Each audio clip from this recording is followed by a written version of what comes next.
Hello et bienvenue sur la chaîne de Demoiselles du Livre. On se retrouve aujourd'hui pour une nouvelle vidéo et ça va être une vidéo recommandation de lecture pour le printemps parce que, eh oui, le printemps arrive. Si je regarde par la fenêtre, on dirait pas trop, mais il est censé arriver la semaine prochaine. Donc il est temps de faire une petite pile de recommandations parce qu'en fait ce sont des livres que j'ai déjà lus. Ce n'est pas une pile à lire pour moi, c'est plutôt des recommandations pour vous. Des recommandations dont j'ai très certainement pour la plupart déjà parlé en vidéo, mais une petite piqûre de rappel ça fait jamais de mal, donc on va attaquer tout ça. Le premier livre que je vous recommande de lire pour ce printemps, c'est un roman graphique et il s'agit de la saga Heartstopper de Alice Oseman publiée chez Hachette. Pour l'instant il y a 5 tomes qui sont sortis, moi je n'ai lu que les 4 premiers et vous aurez mon avis complet sur les 4 premiers tomes du coup dans une vidéo que j'ai fait l'année dernière si je me trompe pas, où en fait je m'étais lancé le défi de lire en 2h30 il me semble les 4 premiers tomes de Heartstopper. Donc c'est du roman graphique, les traits sont assez simples, je vais vous montrer de plus près. Voilà, c'est tout en noir et blanc avec des graphismes plutôt simples. Je suis très près, bonjour. Voilà. Et qu'est-ce que c'est doux! Qu'est-ce que cette histoire est douce, qu'est-ce que cette histoire est belle. Elle est pleine de jolis messages. Parmi les thèmes abordés par l'autrice dans ses livres, on a l'orientation sexuelle, on a la santé mentale, on a également l'amitié, les relations avec la famille. C'est plein de questionnements sur soi de la part des personnages. Et ça avance de façon très douce et c'est abordé très simplement et avec beaucoup de bienveillance, donc j'ai adoré ces livres. Dans Heartstopper, on va suivre l'histoire de Nick et de Charlie, qui sont donc deux garçons qui fréquentent le même lycée.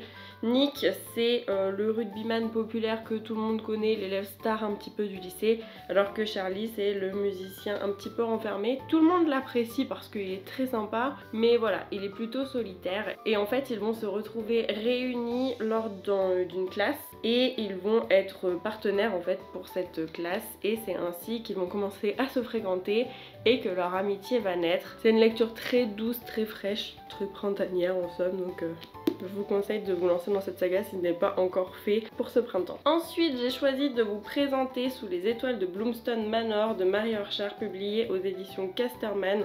Le préquel sort très bientôt mais je ne sais plus la date. C'est un roman que j'avais adoré lire et à la date d'aujourd'hui ça fait à peu près un an, ça fait même peut-être pile un an que je l'ai commencé. Et vraiment quel coup de cœur pour ce roman, je l'ai adoré. Déjà il est très beau, même si c'est pas le sujet principal, il est très joli. Dans ce roman on va suivre l'histoire d'Agathe qui a 19 ans à la fin du 19e siècle. Elle vit à Londres avec ses parents. Sauf que contrairement à leurs attentes, elle n'a pas du tout envie d'être le cliché de la jeune femme de cette époque, donc c'est-à-dire tranquillement aller au bal, faire des rencontres et se marier et avoir des enfants et ainsi de suite. Non, elle, ce qui la passionne, c'est plutôt les sciences. Et même au-delà que ce soit juste les sciences, c'est l'astrophysique. Rien que ça. Quoi, Agathe, elle boude un petit peu les balles, dès qu'elle peut se carapater d'un bal, elle le fait.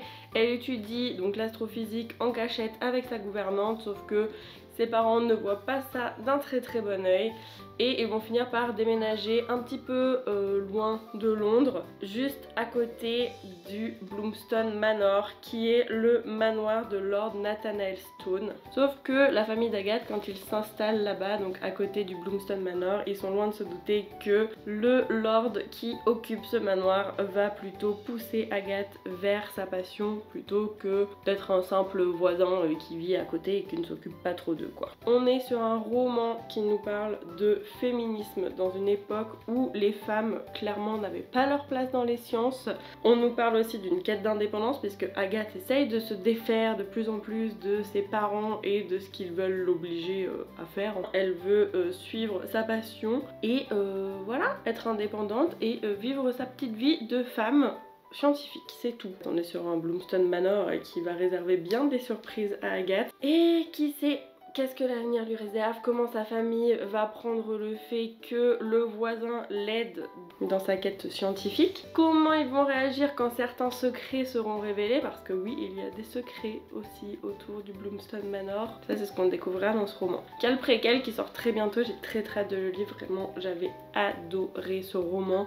je peux que vous le conseiller. Je vais maintenant vous parler de 6 couronnes écarlates de Elisabeth Lim, publié aux éditions Rajo. Déjà parlons de la beauté. Rien que les couleurs te donnent envie de le lire au printemps.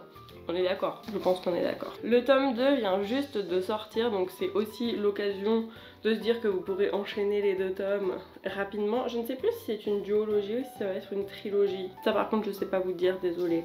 Dans ce livre, on va suivre l'histoire de Shiori qui a une magie ancestrale et interdite qui lui coule dans les veines. Shiori, c'est la fille de l'empereur de Kyata, c'est la plus jeune de ses 7 enfants et le fait qu'elle possède cette magie pourrait être passible d'une peine de mort. C'est interdit, on n'a pas le droit de faire de la magie là-bas. Shiori, elle va découvrir que sa belle-mère, donc la nouvelle épouse de son père, est dotée elle aussi de magie. Sauf que cette reine, qu'on appelle la reine sans nom, elle va essayer de l'empêcher, Shiori, de révéler ce secret qui est dangereuse pour elle, enfin pour toutes les deux en réalité, et elle va lancer un sort. Le sort que la belle-mère lance, c'est qu'elle transforme les 6 frères de Shiori en grues et elle l'avertit que au moindre mot que Shiori prononcera, l'un de ses frères mourra. Ils seront en train de voler en tant que grue.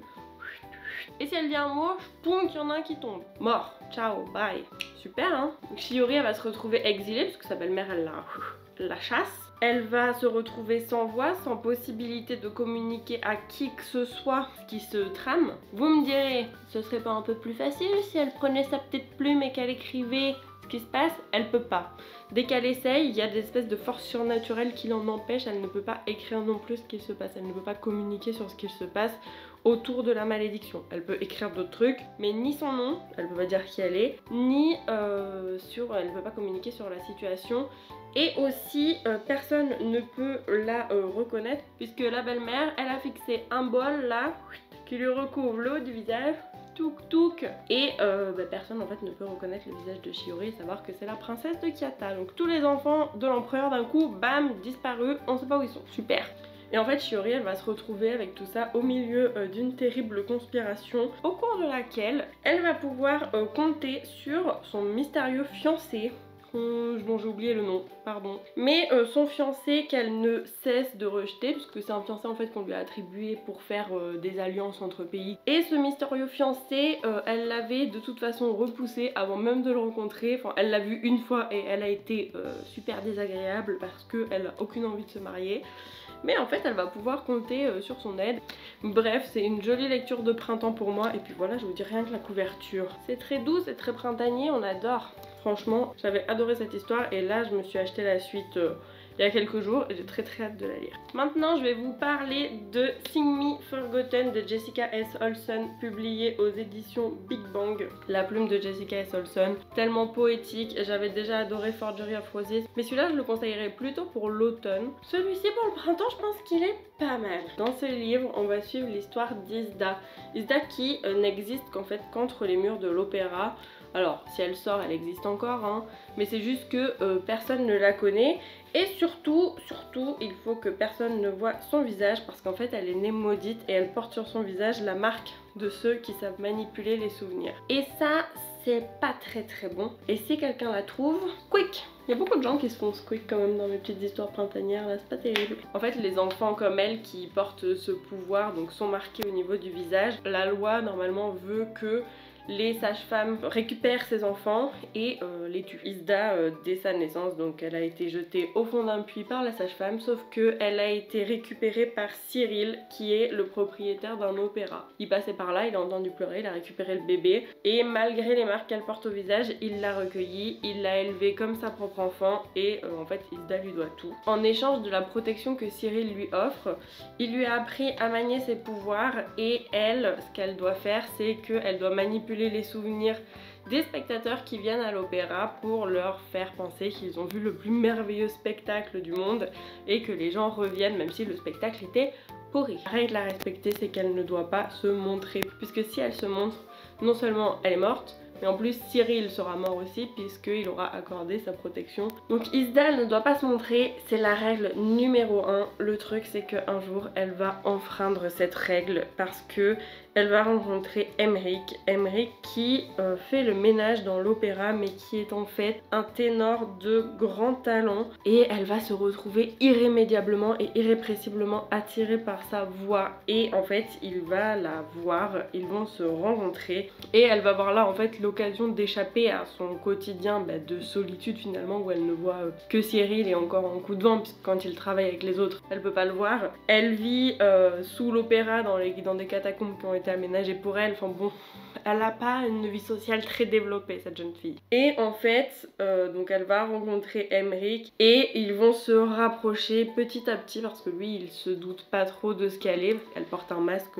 en fait. Elle va devenir son professeur de chant pour qu'il améliore sa technique parce que lui il ambitionne de venir travailler à l'opéra. Il va falloir que elle fasse attention aux conséquences que vont pouvoir avoir son choix de fréquenter Emmerich, qu'elle fasse attention aux conséquences aussi que ça va avoir sur son pouvoir qui va aller en grandissant et qui pourrait peut-être révéler la raison pour laquelle normalement les gravoirs on les tue à la naissance. Bref, une pépite, c'est tellement bien écrit, c'est tellement poétique, j'adore la plume de cette autrice, c'est trop bien, j'ai vraiment adoré ma lecture, je peux que vous le conseiller, je peux aussi que vous conseiller son Forgery of Roses, notre roman que j'ai de cette autrice, des pépites, vraiment. En fait j'adore la façon dont cette autrice arrive à mélanger la magie qu'elle met dans ses personnages avec, avec l'art en fait. Puisque dans Forgery of Roses c'est avec la peinture, là on est avec le chant, c'est vraiment très très beau, moi j'adore ça. Failli tomber. Pour les deux derniers livres, je m'excuse par avance puisqu'il s'agit de propagande totale de ma part puisque vous avez déjà entendu parler à plusieurs reprises de ces livres sur la chaîne, donc je vais être assez succincte. Le livre suivant que je vais vous conseiller de lire pour ce printemps, c'est la saga Seule la mort attend la vilaine de Suol et Gwon Gyeodul. Je n'y arriverai jamais je pense. Publié aux éditions Kotun, pour l'instant il y a les 4 premiers tomes qui sont sortis, ils sont absolument fantastiques, les dessins je vous les montre tout le temps mais je vais vous les remontrer, ils sont tellement beaux, voilà. À force avec toutes les vidéos où je vous montre des dessins du livre, je pense que vous aurez vu tout le livre hein. Voilà. Rapidement pour ceux qui arriveraient pour la première fois sur la chaîne et donc qui n'auraient pas entendu parler de ce livre. Dans Seule la mort attend la vilaine, on suit l'histoire d'une jeune femme qui est à l'université et qui se prend dans le nouveau jeu mobile à la mode où elle incarne Penelope Cart alias la vilaine. Le but c'est de faire tomber amoureux de ce personnage, un des 5 protagonistes masculins. Ils ont des petits cœurs sur la tête avec un pourcentage qui se monte ou qui descend et le but c'est d'arriver à 100%. Si elle descend trop bas, squeak, le personnage meurt. Le problème c'est que notre jeune étudiante, elle va se retrouver aspirée dans le jeu, genre vraiment elle devient le personnage de Penelope Cart et on va suivre ses aventures. Voilà, je suis archi fan de ce webtoon, vous devez le lire. C'est très très bien, ça se lit vite, les dessins sont beaux, l'intrigue est pleine de rebondissements, je ne peux que vous dire d'aller le lire. En plus pour le printemps, vous prenez votre joli petit livre, votre petite couverture sous le bras, vous allez vous mettre dans un parc sous un petit arbre et vous allez être trop bien hein. Et en 1 heure et 1 heure et demie, vous l'avez lu. Parfait. Et on va finir la propagande, je crois que ma chère Emma déteint sur moi. C'est aussi un petit peu à l'occasion de la sortie du 3e tome, comme ça c'est une piqûre de rappel pour vous dire d'aller lire ces pépites. Le Pont des Tempêtes de Daniel L. Jensen, publié aux éditions Brajlon. Vous devez lire ça. Si vous ne l'avez pas lu, vous devez lire ça. Déjà il est très beau, regardez, ça c'est printanier, ça c'est très printanier, on adore. Dans Le Pont des Tempêtes, pour ceux pareil... je vais être succincte hein, parce que vous en avez déjà entendu parler plusieurs fois par ici. On va suivre Lara qui a été entraînée aux arts de la guerre, de l'espionnage et de la séduction pour séduire Aren, le roi d'Itikana, et devenir son épouse afin d'honorer les conditions du traité qui a été passé entre le royaume de Maridrina et d'Itikana. Sauf que Lara, petite Lara, son but c'est pas de devenir la petite épouse parfaite mais c'est de suivre les ordres de son père, le roi de Maridrina, et d'assassiner ce cher Aren après le le mariage, afin que son père devienne le maître du pont, qui est en fait la seule voie commerciale entre les continents du nord et les continents du sud. Parce qu'il y a plein de tempêtes et tout autour, c'est pas terrible, on peut pas trop y aller en bateau. Du coup voilà, le but c'est de faire tomber le royaume d'Itikana et le pont entre les mains du roi de Maridrina, sauf qu'en fait, Lara, au début elle est bien au clair sur sa mission, puis que le roi, au fur et à mesure, elle va plus être si au clair que ça sur sa mission. Elle va se rendre compte que, comment dire, ce qu'elle pensait savoir, ben c'est peut-être pas la vérité vraie. Et que peut-être qu'il y a des choses qu'on lui a pas dites de façon très claire ou de façon très vraie. Voilà, une pépite. C'est trop bien écrit. C'est un page turner de fou. On a juste envie de savoir la suite au fur et à mesure. Donc moi j'adore. J'ai adoré le tome 2 encore plus que le tome 1. Et là il y a le tome 3 qui sort, mais en fait le tome 3 on va suivre d'autres personnages. Et de ce que j'ai cru comprendre, ça va se passer de façon concomitante, au moins à ce tome là, je crois aux 2 tomes en fait. Donc voilà, j'ai très hâte de le lire, lui c'est pareil, d'ici quelques jours je pense qu'il sera fini. Et voilà, c'est tout pour cette vidéo, j'espère que ça vous aura plu. N'hésitez pas à me faire vos recommandations de lecture pour le printemps aussi, parce que il faut bien que moi aussi je lise pendant le printemps. Et puis voilà, je vous fais des bisous et je vous dis à bientôt dans une prochaine vidéo. Ciao!